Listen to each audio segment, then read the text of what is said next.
and attacked my cellie when he was in there by himself. And after that, then you mean the rest of us felt the need to get involved because it put my cellie's life in danger. So as far as like the Hitler thing, like everybody that was involved are all dropout, non-active. So like I'm sure it wasn't a Hitler salute. Everybody either had a SL4 or was modified, so there wasn't an active gang member on the wreck.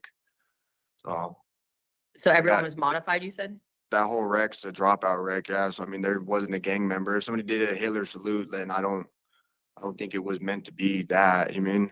I mean, I used to be a Crip. I have no reason to do that. Like it's Now, you might not recognize this man from his arrest picture, but he has been locked up since the age of 20, since 2017, and his full term date is 2032. So he has a lot riding on this parole hearing. Now, we're going to hear stories about how he was in the gang, how he tried to get out of the gang, and really all of the, well, it's not easy. It's not easy when you're doing hard time in Utah. We have seen that.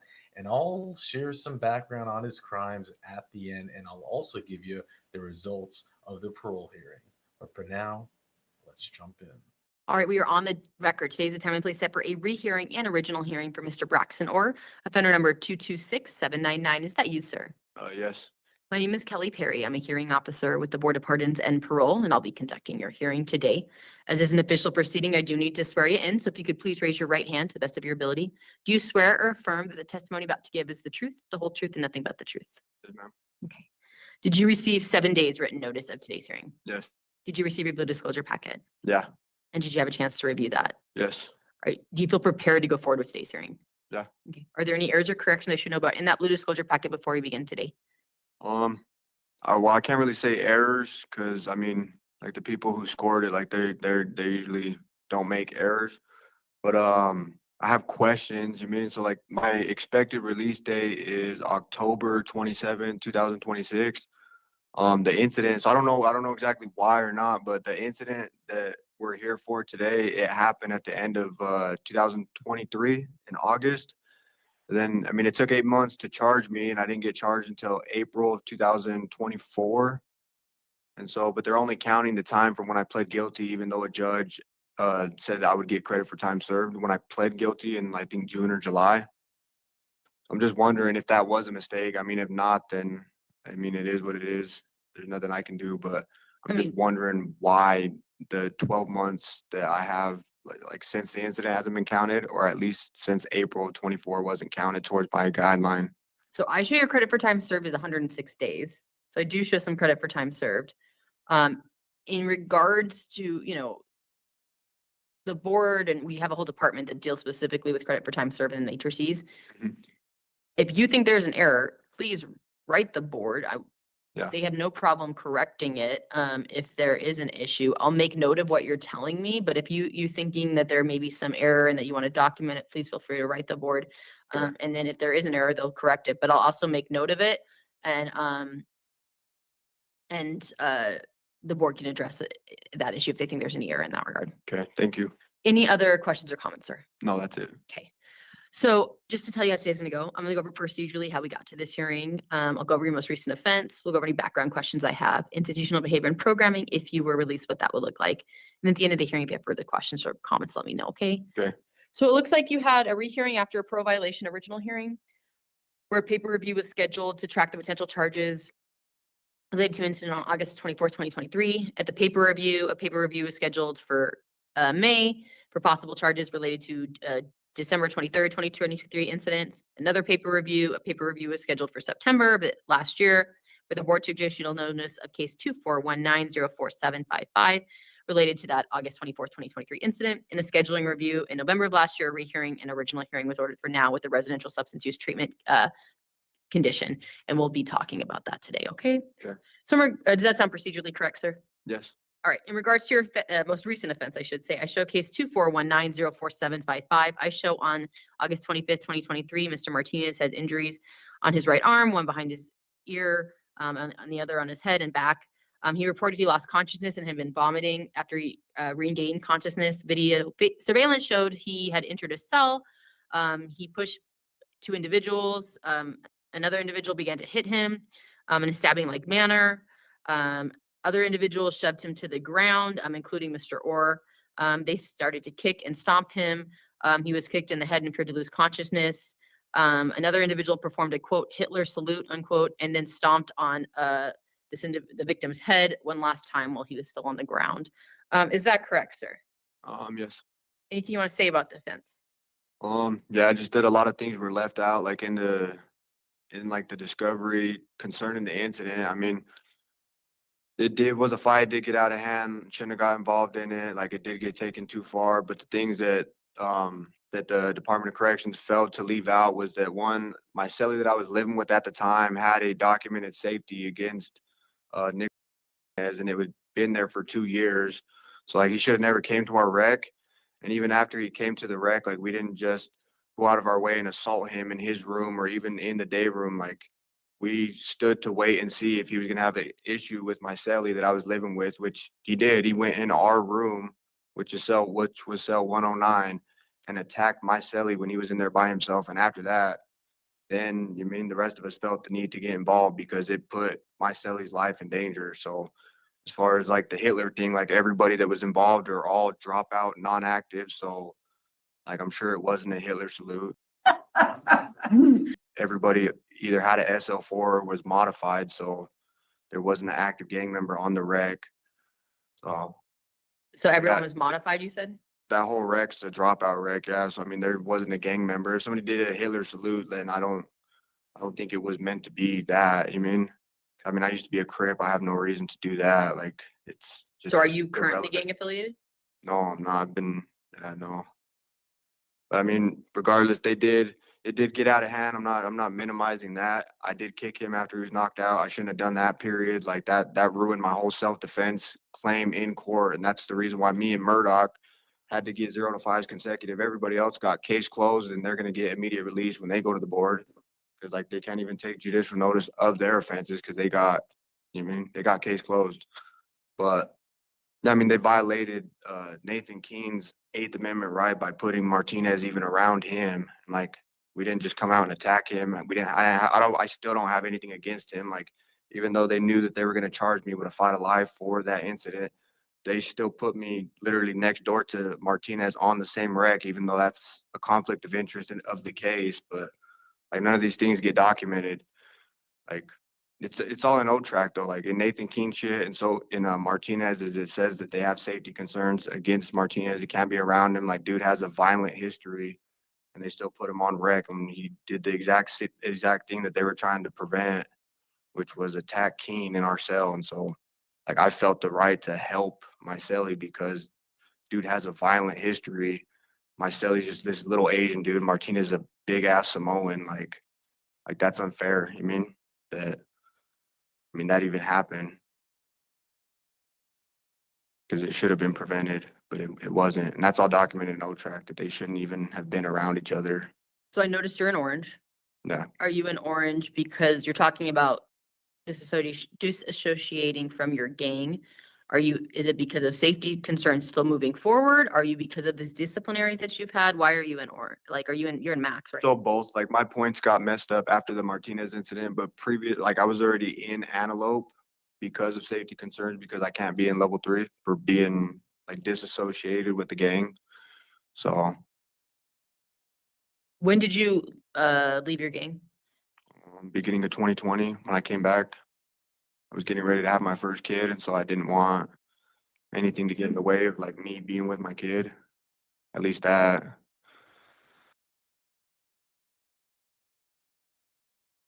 And you said it sounds like you've been around the victim since the offense. Is that right? Yeah. And there's no issues moving forward? No. No, I explained to him that I don't have anything against him.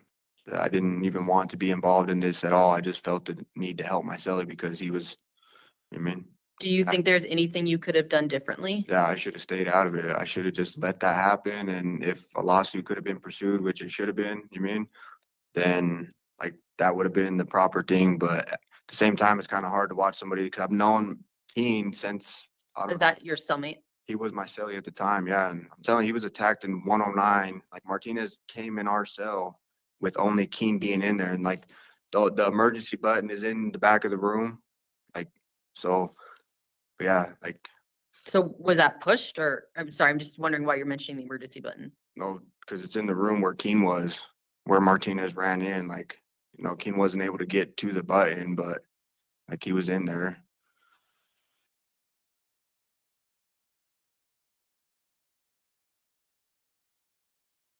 All right, so that's the most recent offense. But going over your criminal history for offenses that are not a board jurisdiction, I do show assaults, including a 2021 assault and a domestic violence in front of a child or in presence of child. Anything you want to say about that? What happened with those? What happened with that one specifically? My parole was violated. I drank too much. Ended up headbutting my son's mom. But yeah, it wasn't in front of the kids. They were in their room asleep, and that happened in the living room. Do you think? I mean, that's obviously concerning though, right? And although you said it wasn't in front of the children, you No. assaulted Yeah, the my parole victim. was violated. I came here for 6 months. Like, DCFS got involved. I took domestic violence classes after I had got out. Like, this is all like 3 years ago. So what do you think your risks are? I shouldn't drink. Like, that's for sure. I think that, yeah, I don't know. I definitely need help like stabilizing out in the community. But I mean, being here, I just need to fucking just mind my own business. Do you think you have an anger issue? Mm, yeah, Do you think you need anger management? yeah, yeah. If they offered anger management in Antelope, I'd be more than willing to take it. And I know Antelope is restrictive in regards to their programming. Do you have access to tablets at this point or anything? We that- have tablets. They started doing like MRT, but it's all like I don't even know which cop would put you on the list to be like waiting. But since it's the whole building that is waiting to be on the list, like to do it, I don't know how they pick and choose like how to get into class or who to even hit up about it. Cause I have seen people hit people up about getting in classes and they still aren't in them. Okay.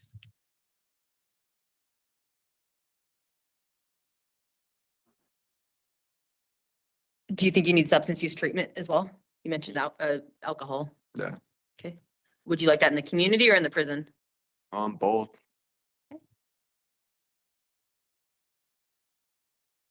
How's your mental health, sir? It's good. Are you currently taking any mental health medication? No. Okay. I do show some disciplinary incidents, but I do show the last one was in April of last year. So that's what, 8 months almost of no disciplinaries. Yeah. Why do you think you've had a lack of disciplinaries for the last 8 months? Do you think there's anything that's changed or everything's the same? I mean, this is just a big eye opener. Like, that's my first time getting a first degree felony. Like, after that, they said that anything concerning violence is automatically going to be enhanced, like the habitual violent offender. So I don't want to get in trouble. I mean, like, I do care about the two kids that I have, and like regardless of what my history says, like all the times that I have been out, like I have been a good dad to them. Like, my downfall's been trying to make a toxic relationship with a super toxic person that uses drugs and does just horrible fucking things to people. It's not a good look for somebody who's trying to impress a parole board. Lies, just bunch of bullshit. Was trying to make that work, like to be with my family, but So are you still in this relationship? no. So is that something that's recently changed? It's the whole 3 years I've been here. This time, we haven't been together. Like, we're respectful to each other, and like we're like friends. I try to be supportive and understanding in the sense that like I'm not there to help her, so I try to just be supportive instead of like nag at her and stuff. But yeah, and I don't plan to be with her when I get out. I plan to compact to Oklahoma with my sister. Have you ever been to Oklahoma before? No, So any in particular reason why like now, do you think that would be helpful to you? I have no support out here besides my grandma. Like, my mom, since me coming here 3 years ago, my mom got addicted to fentanyl. And so like my support system, that was really the only support system I had was my mom, my grandma, but now my grandma's like super ill. Probably won't be there when I get out. Sorry to hear that. Yeah, it's okay. Then like my mom too. I have a little brother who's 15. I'm trying to go to Oklahoma and like help get him out there with me because he hasn't gone to school the last 3 years, like since I was out. and yeah, mom's just not doing nothing for him. So So, I would note if you are given a parole date and you, obviously, it sounds like your intent is to go to Oklahoma with your sister, that there's a process. I think it's $50. I could be wrong on that. Yeah. There's an application and I would start getting with your case manager to get that process started. Anything in particular else that you think would be helpful in Oklahoma, that you have treatment? Do you have waiting for you a job? Anything else? So I have a job. I have a job waiting for me at Hobby Lobby. My sister's husband works there. He said he could get me a job with him. My sister wanted to look into like, so she already does. She already sees like a psychiatrist to regulate her bipolar pills because we're both bipolar. So she said that she could help me get set up to do that. So I would see a psychiatrist, get like regulated on like mood stabilizer and antidepressant for bipolar. She also does therapy. So like, if I wanted to do that, then she knows where to do all this stuff. She was talking about getting me into like a sober living to transition to go out there, but I told her that I don't think they would accept my insurance here. But she said she has no problem with me paroling to her house, but she would just want me to like seek some type of treatment like after going out there. But she said that she would help me set up. I can't tell you like specific places or anything like that, but It sounds like you've been at least discussing it, which is good. yeah, no, that's been the plan for a long time to go out there. It's good.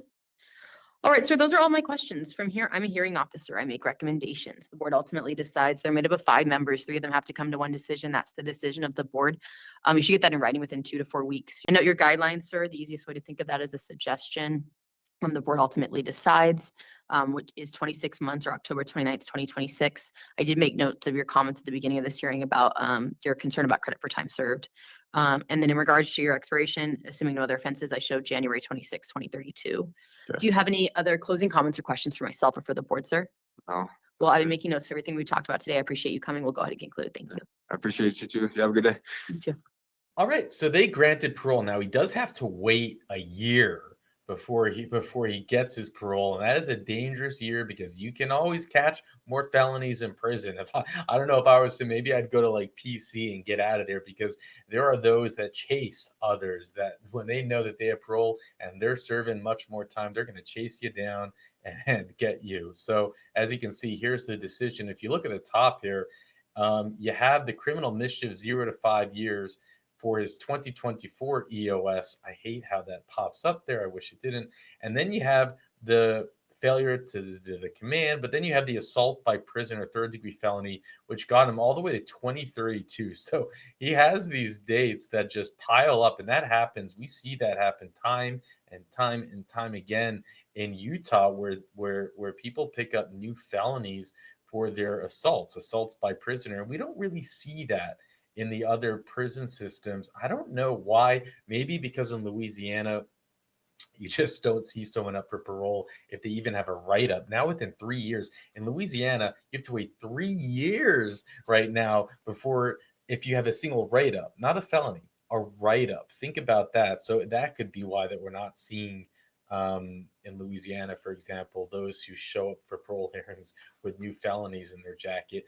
But it's tough in Utah. It's like it seems that if once you're involved in the gang world, you're just going to catch new felonies in prison. It's hard to escape it. Now, he's no prince. I find it hard to root for him. He's talking about how he headbutts his girlfriend or ex-wife or whoever it was in front of the kids, and he's sitting there blaming her. It's her fault. Everything's on her. It's like, are you kidding me? You're headbutting your girl. It's something that, I guess, I don't know. I don't understand it.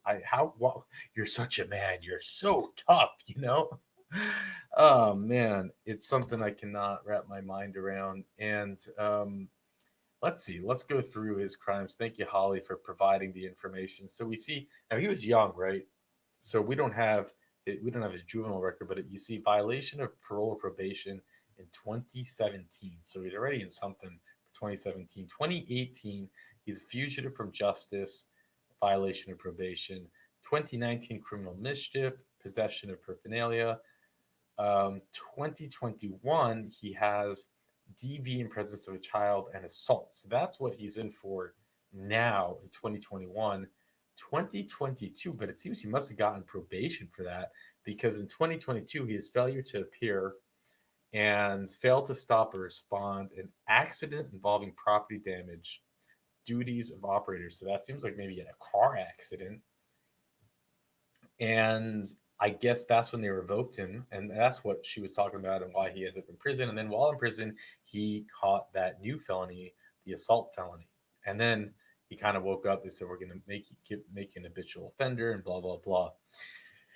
So now he has to go a year without messing up, or he will continue to serve time. And again, we've seen that. We've seen that time and time again where people just can't get out.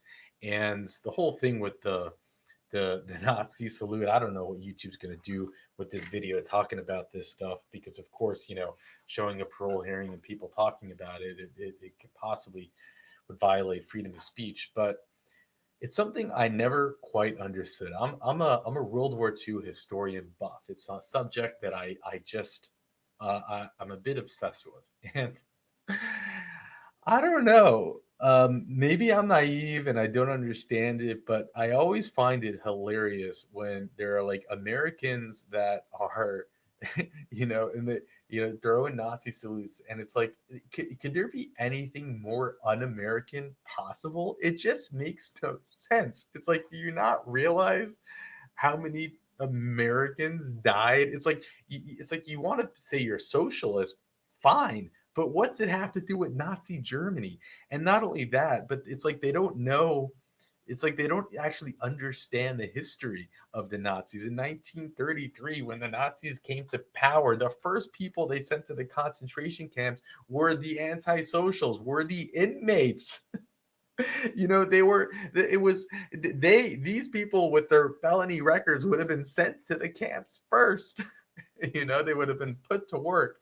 And it's just so bizarre. I can never understand it. But there you have it. I mean, it's maybe I don't know, maybe I've never researched it, but it just, on the face of it, it makes absolutely no sense to me. But I guess the one thing you might say you can believe him on is he said, hey, if I was a Crip, why would I throw in that salute? I don't know. Maybe. I have no idea. But,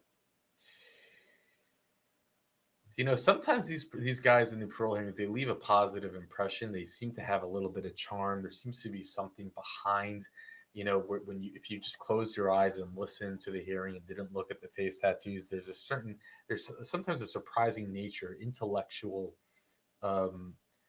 layer. A lot of these guys with the full face tattoos are actually quite intelligent, because to have the face ink, you have to be a high ranking person in your game. You can't, not just anyone can get it. And that might be telling us something. You see, he has the neck stuff and he has the head stuff, but he's not layered up in the face, and maybe he never made it to that high of a rank. I don't know. Or maybe he has some type of survival instinct, because I guess he could grow his hair in and put on a high collar shirt and not and still maybe get a job, but who knows? Anyways, we'll keep track on this hearing. Check the Utah playlist if you want to see more. And thank you again, Holly, with that. I mean, this is just a big eye opener. Like, that's my first time getting a first degree felony. Like, after that, they said that anything concerning violence is automatically going to be enhanced, like the habitual violent offender. So I don't want to get in trouble. I mean, like, I do care about the two kids that I have, and like regardless of what my history says, like all the times that I have been out, like I have been a good dad to them. Like, my downfall has been trying to make a toxic relationship with a super toxic person that uses drugs and does just horrible things to people.